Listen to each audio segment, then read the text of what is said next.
Good morning, I'm Dr. Sanjay Gupta. Today, we're talking about diabetes. In fact, we're dedicating a whole episode to the concerns about this growing epidemic. You know, it may surprise you to hear that researchers say half of Americans, all Americans, will either be pre-diabetic or diabetic by 2020. It's an illness that affects almost all of us in some way. In fact, chances are, as you're watching right now, you may know someone who has a form of diabetes. So why is this illness at epidemic proportions, especially here in the United States? And how can we as a nation start to fight this deadly condition? That's where we're going today. Let's get started.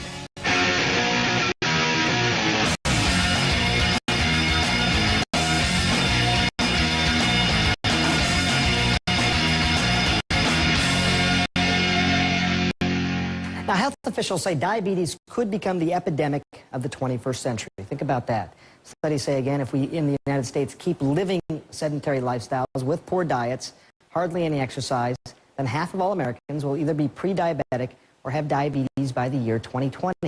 That is less than 10 years from now. Just take a look at this map from the CDC. Take a look at those dark blue areas, especially in the southeast, the Appalachian states, and parts of the southwest. Those are areas that have the highest number of diabetes cases. We show you this because we want you to look at this map now that shows the highest levels of obesity. They're pretty much the same areas. So what does obesity have to do with diabetes? Well, in order to answer that question, we need to look at what causes the illness in the first place. Diabetes is caused when there is too much glucose or sugar in the body. Now, we of course get sugar from the things that we eat, and the body is designed to process sugar so it can enter our cells and provide us with energy. But glucose can't enter our cells without insulin. That's a hormone, and it's produced by the pancreas. Now, if you have diabetes, your body isn't making any or is not making enough insulin, or it can't properly use the insulin it is producing.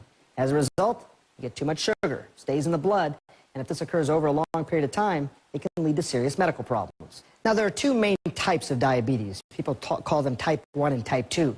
Now, type 1 diabetes used to be known as juvenile diabetes because it was usually diagnosed in children and young adults. Roughly about 5 to 10% of all people with diabetes have this type, which is not reversible because their pancreas is simply not producing enough insulin. The remainder have type 2 diabetes. And for these people, their body can no longer process insulin correctly. That's the way to think about it. Some people with type 2 have a genetic predisposition for it, but the majority develop the condition because they're overweight. People who carry excess weight, especially in their midsection, are more likely to develop type 2 diabetes because the fat in their tissues causes an imbalance of insulin in the body. The condition is also called insulin resistance. And some minority groups, such as African Americans, Hispanics, certain Asian Americans, have a higher risk of developing diabetes type 2. Now, because of the way their bodies store fat and their genetic makeup, it sort of puts them at this increased risk.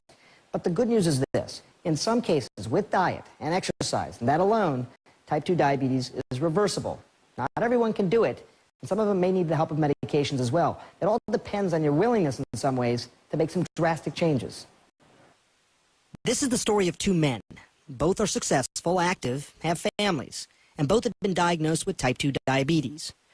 Robert Howard Sr. grew up surrounded by diabetics. His parents had diabetes. His siblings had it. But when he was told he had type 2 diabetes in 1996, he was in denial.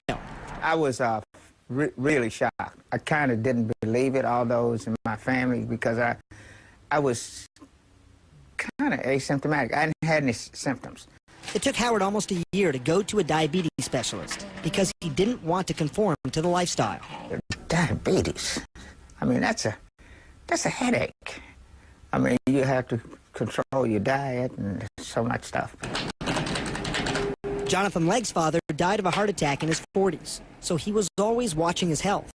Although he had gained some weight after college, he was still active. 2 years ago, Legg was in his late 30s when he was diagnosed with type 2 diabetes. It opened his eyes. It was a big wake-up call, more than anything, that wasn't what I was doing and what my current weight was not okay. The doctor wanted to put him on medications, but Legg said he'd rather try and turn his diabetes around with diet and exercise. I wanted to know that the changes I was making were making a difference, and it wasn't the drug. Now, both Robert and Jonathan got their diabetes under control. In fact, one of them reversed it altogether. We're going to show you how they did it. Their tricks, so to speak. That's later in the show. And next, you've heard the statistics, and they are staggering. So what is causing the number of diabetes cases in the United States to skyrocket? Could it simply be that we're becoming a heavier nation? I'm going to sit down and talk to a leading expert on obesity about how we can help the next generation. That's next.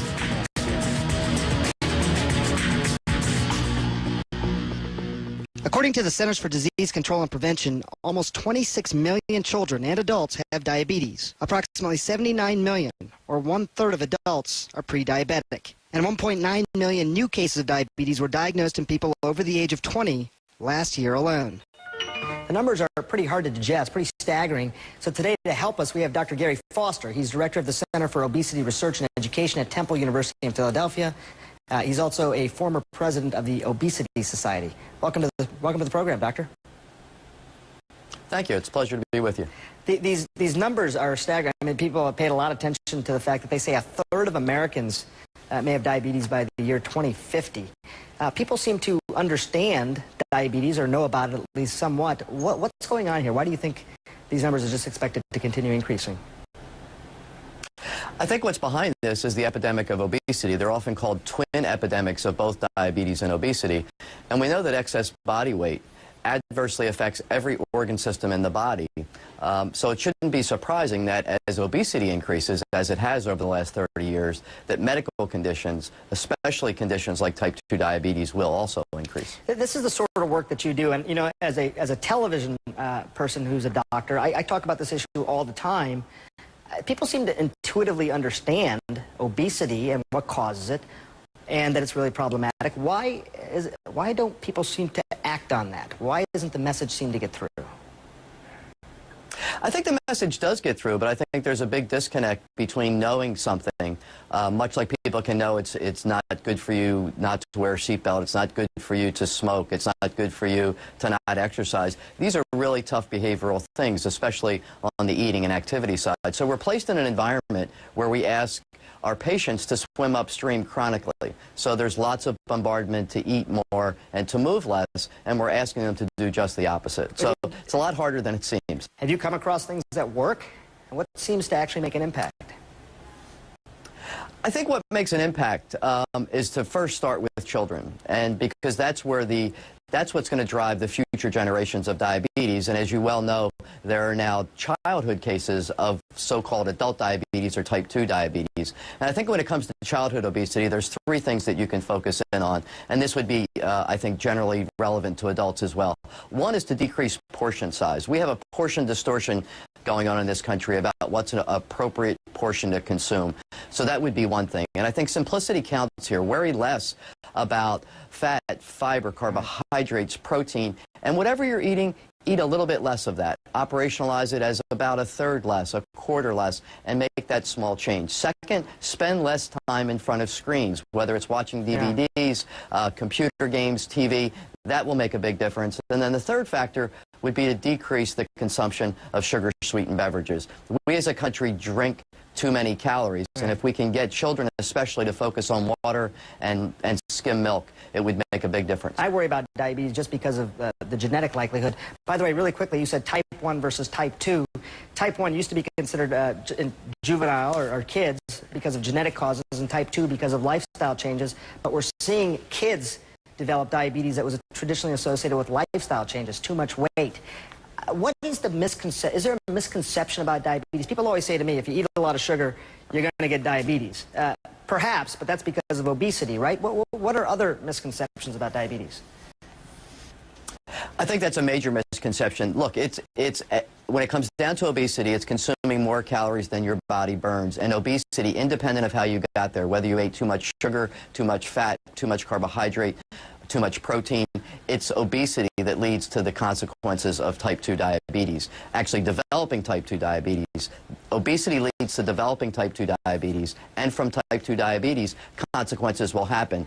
You're right that type 2 diabetes it certainly has genetic components, but the increase has to result from lifestyle factors. And what we're seeing is that the lifestyle factors that used to not bear its fruit, so to speak, until the 40s or 50s of an adult lifespan is now happening in teenage years. It's really troubling for what's both the individual consequences for the children who suffer from this, but the economic consequences of type 2 diabetes for our country. There are foods out there that are obviously worse for you, and they're plentiful, especially in urban locations.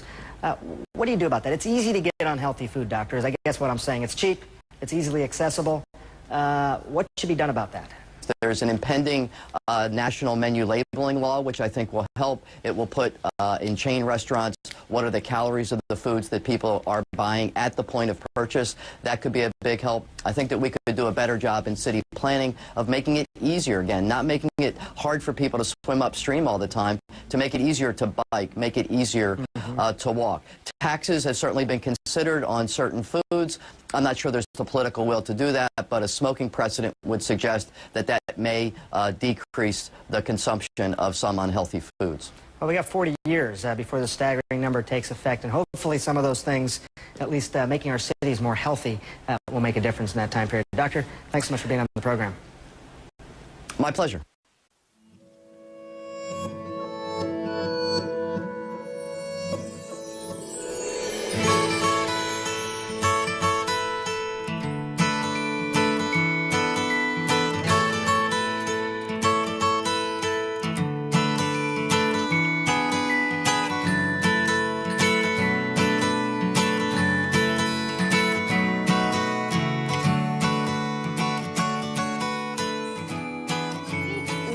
Kitchen again, and today we're making dessert. Now, I know that you've noticed this gorgeous woman here, and I want to introduce you to her. This is my beautiful mother-in-law, Miss Freddie Johns. We're so happy to have her here with us today. You guys, she is a cooking connoisseur, and I have to brag on her a little bit here because not only is she a fabulous cook, but she's a pro golfer. And Mom, tell how old you are. I'm 65 and proud. Yes, 65 proud and just living the life. I tell you, she's an incredible cook, incredible golfer, an amazing teacher, and one thing that she does every single week to stay healthy is she comes, she gets adjusted, and she's on our Core 4 supplement program, which is just fabulous. So today we're about to show you how to make the most delicious cheesecake you have ever tasted. We're so excited. You are gonna love this.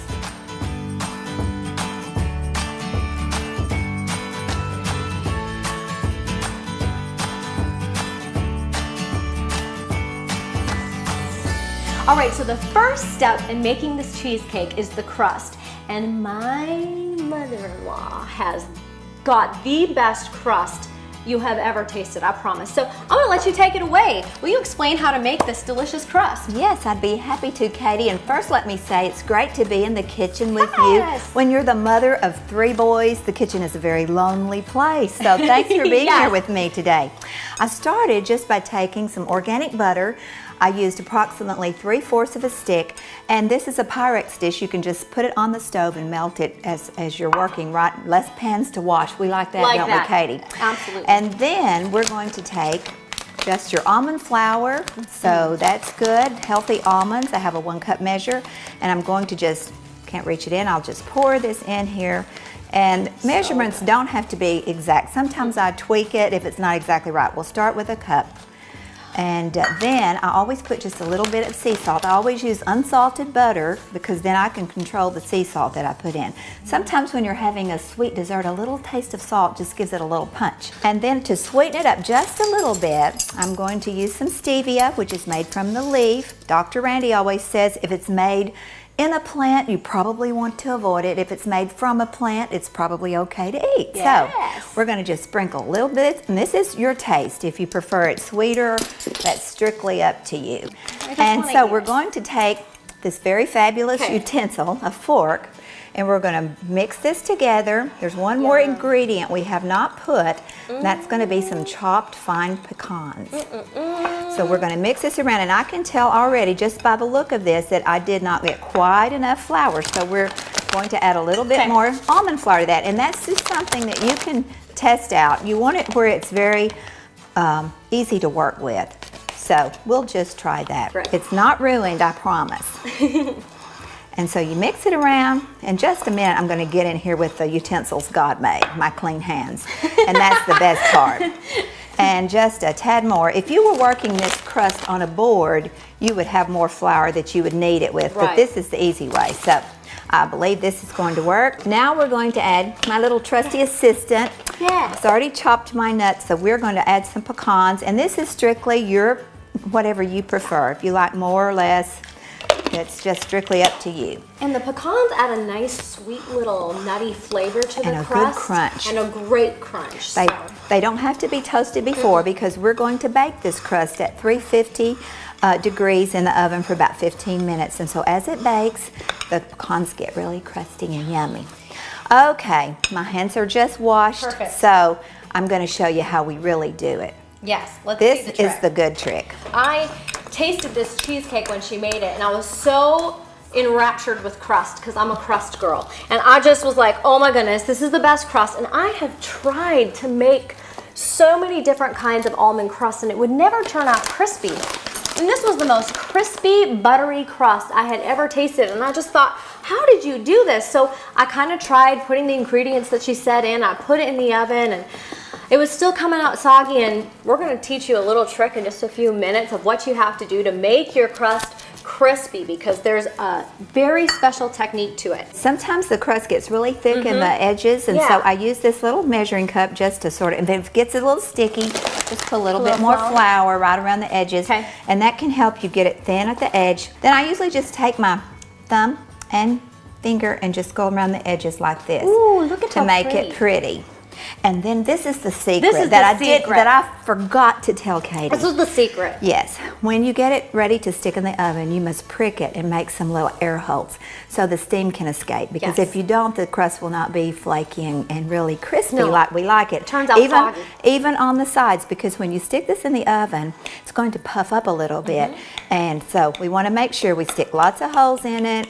We're ready to stick it in our preheated oven, 350 degrees for about 15 minutes. Don't go off and leave it. Some ovens cook quicker than others. Just put it on the middle shelf. Then you're ready to go. And then we'll get the filling ready and the berries while that's baking. All right, so what are you doing? Let's explain for everybody. You've got so much fun. Some room temperature cream cheese. It's organic cream cheese we get from our granary store. And I'm going to sweeten it up just a little bit with stevia. So I'm going to put 2 tablespoons. And again, this is your choice. Some people like more than others. That's probably enough. You can always taste test. I'm going to add 1 teaspoon of vanilla. You might tell them about your vanilla. It's organic vanilla. It's organic, but one thing to be aware of when you're shopping for vanilla, and I've talked about this before, but making sure it's sugar-free. So what you want to look for is just that it says, you know, this is made of organic vanilla bean, in water and with organic alcohol. That's all your vanilla should be made of. Back when I was a kid, we didn't have perfume. We just put a little vanilla behind There the you ear. go. I'm just taking my microplane, and when you zest a lime, you just want to get the top part. So very quickly, you don't want the white, you just want the green, and that already smells delicious. That smells delicious. It smells so sweet and so fresh. zesty. I'm telling you. Gives it just a little bit of something, you think, what is that? Yeah. Good. And I'll save the lime because in a moment we're going to use the juice for the blueberry topping. Yum. So now we're just going, and this is going to make lots of noise. Okay. So we're just going to cream this up. Ooh, Try not to spill it all over you. Well, I hope you do, and then I'll taste it. There's never a problem with me tasting anything. It's kind of a bottomless pit. And you just beat this until you beat lots of air into it. And then we're going to also beat some whipping cream in just a second to fold in. That smells amazing. Okay, to finish up our filling, we need some real whipping cream. Don't go with a half and half, it won't work. This is organic whipping cream, so go ahead and add Everything. the whole thing. If a little is good, more is better. Exactly. Okay, now I'm a preschool teacher. I'm great with scissors and paper.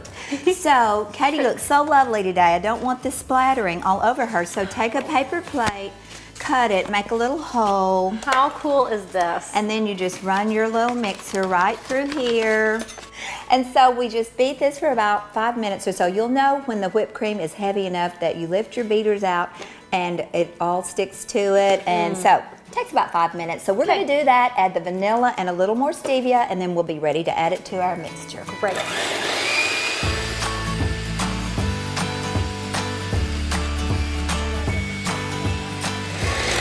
Okay, now that whipped up quicker Yeah. than 5 minutes, so be sure and look because you never know about your whipping cream. right. Sometimes the heavy cream whips up even faster than we thought. I'll go ahead and use this spatula because we're going to add it all together anyway. That's right.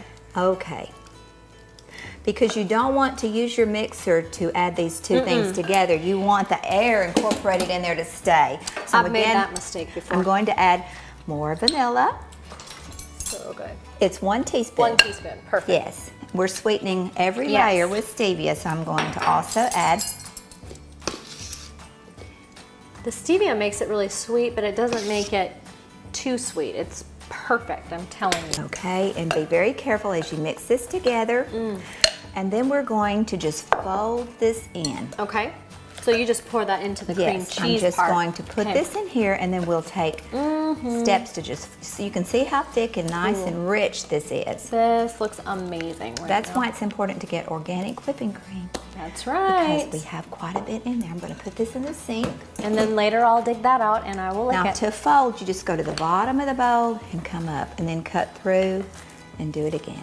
And you just keep doing this There's an art to this, let me tell you. and if you get a little on your fingers, you know. Fine. And it's okay if you want to lick the bottom of it afterwards. Like, no one's going to judge you for that. Now this filling is ready to go in that shell, and I'm going to check the oven and see if our pie crust is ready to take out. Yes, let's do that fun part. Okay. Oh, Yes, yeah. I think it's perfect.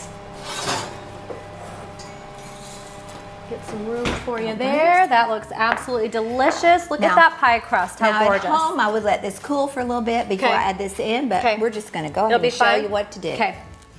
But definitely if you're at home, let it cool a little bit. You're definitely gonna get a better texture to your crust because you don't want your crust to get too soggy, but we're gonna be okay. But see how nice and fluffy That and looks beautiful so this is? good.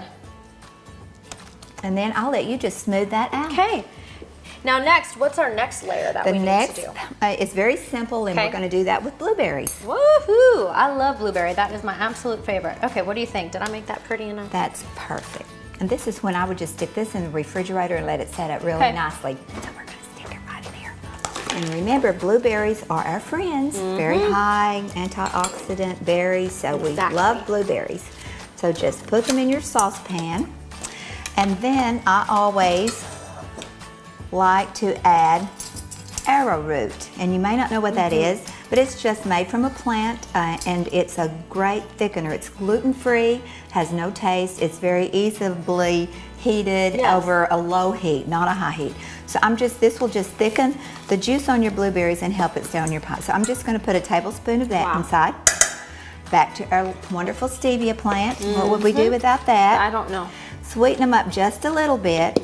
Then as we put it on the stove, we're just going to stir it and wait until the blueberries just become a little bit softened and the juice comes out and thickens. Delicious. Then I cut the lime and put the juice of a lime in there. Right. So right now we'll just take it to Sounds the fabulous. stove, and I'm putting it on low heat. Okay, our blueberries are ready. I just squeezed the lime juice in.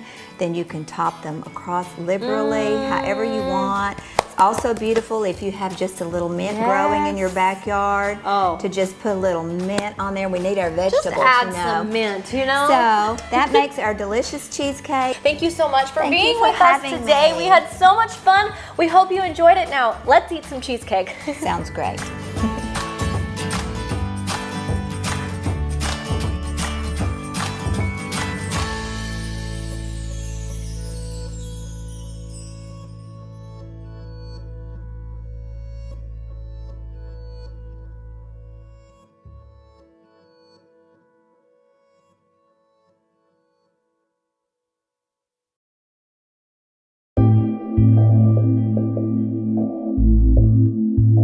Welcome to the nutraceutical episode of Elevation Health TV, where this month we are focusing on diabetes prevention and blood sugar control.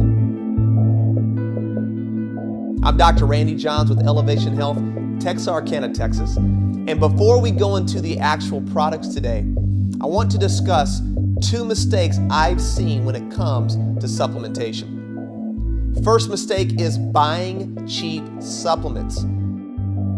Most of these companies out there are cutting corners, and they cannot guarantee the quality. Remember, the most expensive supplement is a supplement that doesn't work. So it's not just what you're swallowing, it's what you're absorbing and what your body can actually utilize. Unfortunately, most companies are pushing inferior products that don't deliver. Not in our company. At Elevation Health, you can feel great about what you're purchasing and have the peace of mind that what is on that label is actually in the product itself. And the product that's in there is in its purest and most bioavailable form. Second mistake is trying to use supplements to treat your symptoms without actually changing your lifestyle. Supplements are exactly what they say they are. They are a supplement to a changed lifestyle. So the Elevation Health Core 4 system is a lifestyle we want you guys to learn. By changing your lifestyle, you really get the most and the best benefit from the products that you take, and you also can really gain an advantage in reaching your health goals and maintaining a very elite level of health.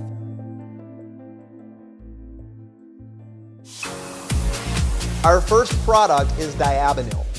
Now, Diabanil is a plant-based synergistic blend of alkaloids and botanicals designed to support your body's normal metabolism of sugar. Now, it does this by several mechanisms. Number one, Diabanil increases insulin sensitivity at a cellular level. And remember, all health happens at a cellular level. This also improves carbohydrate metabolism and specifically glucose uptake and utilization. Also, it supports your body's own natural ability to regulate and normalize your blood sugar. Diabanil contains key antioxidants and flavonoids specific to organ and your blood vessel health. Specifically, it has a strong affinity for ocular blood vessel health around the eyes. Now, one of these flavonoids in the product is bilberry extract. Now, bilberry has very powerful research that comes from Journal of the American Medical Association, showing how this powerhouse botanical can not only lower blood sugar, but enhance your carbohydrate metabolism. Also, the same technology that we use from Italy to increase the absorption and the bioavailability of curcumin, which is our Mariva product, we also use this technology with this bilberry extract. What this means is that it drives the nutrient directly into the cell for optimal benefit. Okay, our second product is the Berberine 500. This is also a plant-based alkaloid with multiple applications. One of the main benefits of berberine is its ability to reduce fasting glucose levels. It can also normalize your hemoglobin A1C and decrease unhealthy triglyceride levels. In fact, in recent clinical trials, berberine, check this out, it outperformed both metformin and Avandia head-to-head. Considering one of the main problems with diabetic medication like Avandia, metformin, is the effect this has on your heart. This is big news. In fact, the British Medical Journal has found that Avandia can increase your risk for a heart attack by a whopping 43%. Now, can you imagine trying to chemically force sugar into a cell that doesn't want it anymore? And that's exactly what those drugs do. So the cell has to do something. You know, I've always wondered what happens to that sugar if the cell doesn't want it. Well, it either caramelizes the cell, which can cause cell death, or it's going to raise and elevate your triglycerides. This is extremely dangerous and why those type medications can trigger heart problems and decrease your circulation. Our last product is our R-lipoic acid. Now, this form of alpha lipoic acid is the natural form that is preferred by your body. So you get really twice the absorption and utilization compared to most other products. Biomedical studies show alpha lipoic acid acts as an insulin mimicker. Now, what this means is that it stimulates glucose uptake by the muscle cells without the use of insulin. So now we can help normalize blood sugar without increasing inflammatory markers and raising your cortisol. Also, what is interesting about alpha lipoic acid, it has the ability to act as a direct and an indirect antioxidant. So it can actually improve the antioxidant capacity of vitamin C and vitamin E. It also increases intracellular glutathione. Now, glutathione is the body's strongest antioxidant, and it can also increase CoQ10 levels within the cell. This is why alpha lipoic acid is a powerful addition to the blood sugar control nutraceutical protocol.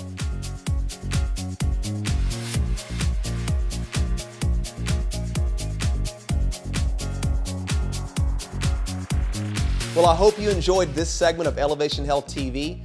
I want to remind you right now, do not forget to get yourself registered and a guest for this month's Diabetes Reversal Blood Sugar Control Workshop. You're going to learn how to control your blood sugar with proper nutrition. And as always, remember that it's your health, therefore it's your responsibility. Feel the difference Elevation Health can make in your life. Have an awesome day.